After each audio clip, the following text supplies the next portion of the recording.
Bonjour à tous et bienvenue dans cette nouvelle vidéo de développeur blockchain. Et aujourd'hui, je vous propose de découvrir une nouvelle structure de données que nous n'avons pas encore vue, qui s'appelle l'enum. Enum pour énumération. Alors pour vous représenter un petit peu la chose de façon imagée, imaginez que vous avez un jeu de cartes avec les 4 couleurs, cœur, carreau, trèfle et pique, et vous ne pouvez choisir qu'une seule couleur à la fois. Et bien, c'est de cette manière que l'enum fonctionne en programmation. Vous avez un ensemble de choix, mais vous pouvez en sélectionner un seul à la fois.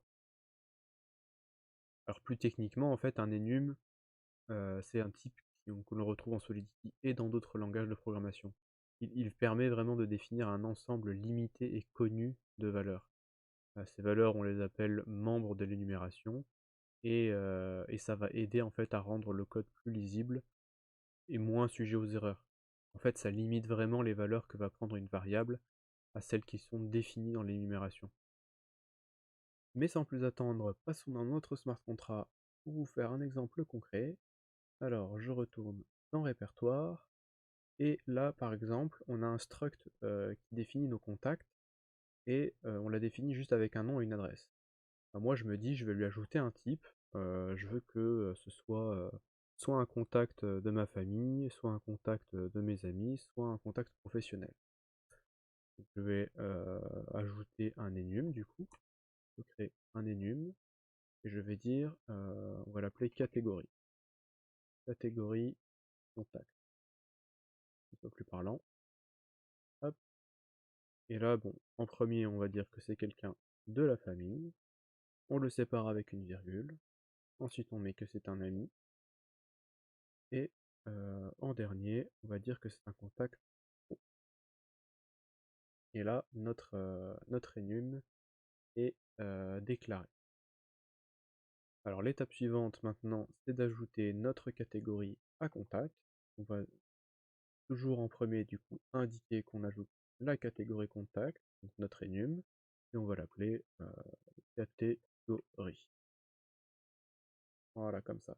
Et là, attention, qu'est-ce qui se passe? On voit qu'on a notre fonction addContact qui nous fait un petit attention erreur. Voilà, maintenant je vous propose de tester notre enum. Hop, on va faire un petit CTRL S.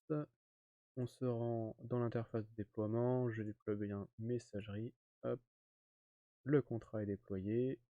Je regarde mes fonctions et je trouve addContact ici. Et là, qu'est-ce qu'on se rend compte? On se rend compte que catégorie est un uint 8.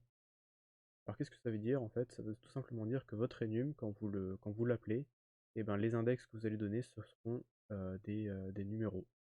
Donc là, l'index commence comme dans un array à 0, donc 0, 1, 2. Donc on va essayer tout de suite de faire appel à un index qui n'existe pas. Donc là, je vais mettre JB en adresse, hop, je vais copier la mienne, et je vais appeler par exemple le uint3, catégorie 3 qui n'existe pas. Si je fais une transaction, hop, on voit que ça arrive verte, que ce n'est pas passé. Alors que si j'appelle par exemple la2, dire que c'est un contact professionnel, je fais mon transaction et ça fonctionne. Maintenant côté return, donc si je récupère mon premier contact, donc celui que je viens d'enregistrer, hop, on voit bien qu'on a le nom JB, l'adresse, la DDR que j'ai enregistrée, et en catégorie 2. Donc c'est quelque chose qu'il faut bien avoir à l'esprit hein, quand vous faites une DApp avec un front. Il faut vous souvenir que si vous avez un enum, il faudra tenir compte que ce sont des nombres et pas les noms des enums que vous avez rentrés. Voilà, c'est tout pour aujourd'hui. J'espère que vous avez apprécié la vidéo. N'hésitez pas à commenter, liker ou à vous abonner, bien entendu, avec la petite cloche. Et je vous dis à très bientôt pour une prochaine vidéo.